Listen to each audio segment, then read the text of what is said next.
Bonjour à tous en ce beau matin du 10 janvier 2026. Que cette nouvelle journée soit pour vous une occasion de ressentir la présence douce et puissante de Dieu.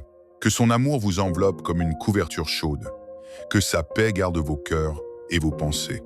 Et que sa joie illumine chacun de vos pas. Le Seigneur est fidèle et il renouvelle ses bontés chaque matin. Aujourd'hui encore, il marche à vos côtés.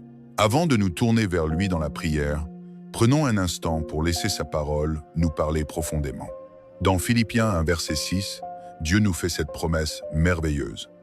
Celui qui a commencé en vous cette bonne œuvre l'amènera à son terme jusqu'au jour de Christ Jésus. Méditons ensemble sur cette vérité réconfortante. De quelle bonne œuvre s'agit-il exactement? Pourquoi pouvons-nous placer en elle une confiance absolue? Et en quoi est-elle liée au fait que Dieu lui-même commence et achève ce travail jusqu'au retour de Jésus? Cette bonne œuvre, c'est l'œuvre du salut que Dieu a entamée dans votre vie. Ce n'est pas seulement un événement passé où vous avez cru, c'est une réalité vivante et dynamique. Quand vous avez rencontré Jésus, vous avez été pardonné, renouvelé, adopté dans la famille de Dieu et scellé par le Saint-Esprit. Mais vous vivez toujours dans un monde qui sollicite vos anciennes habitudes, vos émotions et vos désirs charnels. Il arrive que vous trébuchiez ou que vous ne réagissiez pas comme le Seigneur vous y forme. Cela ne signifie pas que votre salut est précaire. Au contraire, cela montre qu'il est actif. Dieu ne vous délivre pas seulement de la condamnation du péché. Il vous libère jour après jour de son emprise en vous faisant grandir en maturité spirituelle. Voilà pourquoi la vie chrétienne est comparée à une marche. Un chemin de progression, de renoncement plus profond et de confiance toujours plus grande. Philippiens 2,12 nous invite ainsi. Travaillez à votre salut avec crainte et tremblement. Attention, cela ne veut pas dire gagner son salut, car Jésus l'a déjà pleinement acquis à la croix. Cela signifie le vivre pleinement et le laisser transformer vos décisions quotidiennes, vos paroles, vos pensées et vos habitudes. Cette expression avec crainte et tremblement n'évoque pas une peur panique, mais un respect profond. Une conscience que notre relation avec Dieu est précieuse, sérieuse et vitale. Suivre Jésus n'est pas un loisir passager, c'est la vie dans sa plénitude. La nouvelle naissance n'est pas une arrivée, mais un départ. Être sauvé marque le commencement d'une œuvre magnifique. Apprendre à mourir à soi-même, engager le bon combat de la foi et courir la course avec endurance. En fixant les yeux sur Jésus l'auteur et le parfait consommateur de notre foi, quand vous tombez, relevez-vous par la repentance. Quand votre cœur est aride, revenez à la parole. Quand vous vous sentez faible, demandez la force du Saint-Esprit. La croissance spirituelle ne vient pas du hasard. Elle naît d'une communion quotidienne avec Christ. Jean 15, contre 5 nous le rappelle.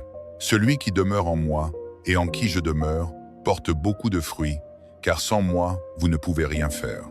La vraie transformation ne repose pas sur nos efforts acharnés, mais sur notre proximité avec Jésus, en laissant sa vie couler en nous. La prière devient alors une relation intime. L'écriture, une nourriture vitale et l'obéissance, une liberté profonde. Plus vous restez près de lui, plus vos désirs s'alignent sur les siens. Plus votre conscience s'affine et plus ce qui autrefois vous attirait perd son attrait. C'est l'œuvre patiente et puissante du Saint-Esprit qui vous transforme à l'image de Christ de gloire en gloire. Alors pourquoi cette assurance inébranlable? Parce que celui qui a commencé l'œuvre est fidèle pour la mener à terme.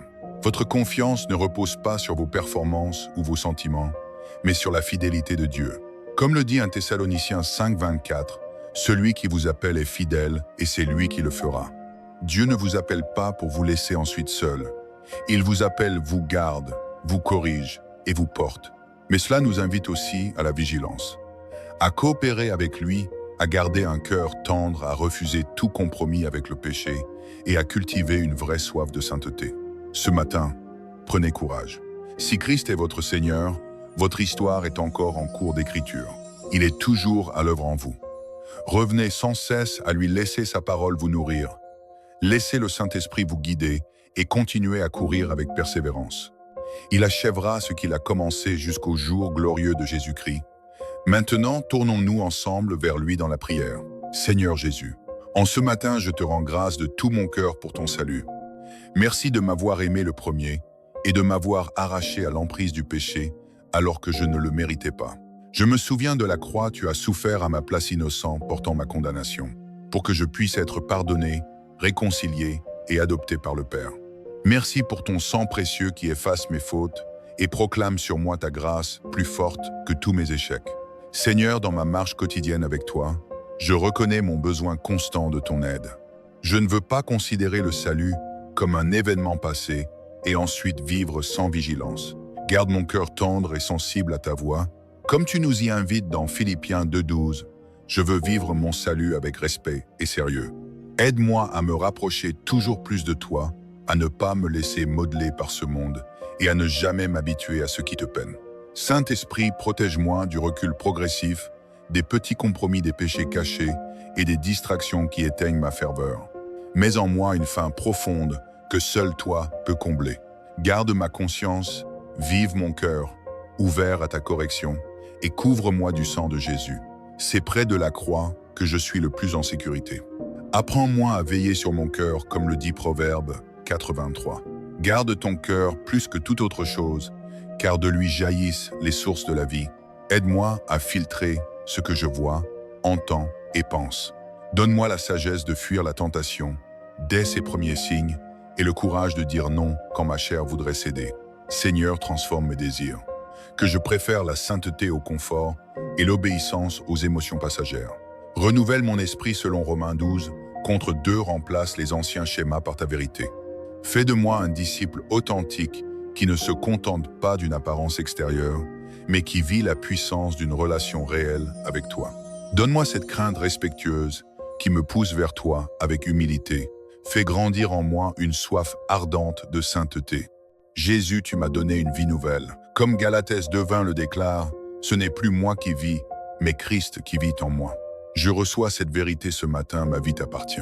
Je dépose mes plans pour embrasser les tiens. Façonne mes choix, mes priorités et mes rêves. Purifie-moi de l'orgueil, de la jalousie et de toute attirance pour ce qui est impur. Crée en moi un cœur pur et renouvelle en moi un esprit droit. Attire-moi vers tout ce qui est saint, bon et agréable à tes yeux. Aide-moi à revêtir l'homme nouveau créé à ton image dans la justice et la sainteté. Sois mon refuge dans la tentation et mon réconfort dans la faiblesse. Garde-moi vigilant, conscient que l'ennemi rôde mais fort dans la foi pour lui résister. Tu es mon gardien fidèle, tu veilles sur moi, sur ceux que j'aime. Tu pourvois, tu guides et tu soutiens. Que chaque journée commence et finisse avec toi en premier. Que mon foyer, mes décisions et ma vie tout entière reflètent ta présence. Quand la fatigue vient, renouvelle mes forces. Quand la pression monte, ancre-moi dans ta vérité. Quand la tentation surgit, ouvre-moi un chemin de sortie. Merci de m'entendre toujours, que ton nom soit glorifié. Au nom précieux de Jésus, Amen. Si cette prière a résonné dans votre cœur ce matin, écrivez simplement « Amen » en commentaire, comme un acte de foi. Je déclare sur vous toutes les bénédictions contenues dans cette prière, au nom de Jésus. Et si vous portez une requête particulière, partagez-la en commentaire. Nous serons honorés de prier avec vous. Que la grâce, la paix et la joie de notre Seigneur Jésus-Christ vous accompagnent tout au long de cette journée et toujours. Belle matinée à tous.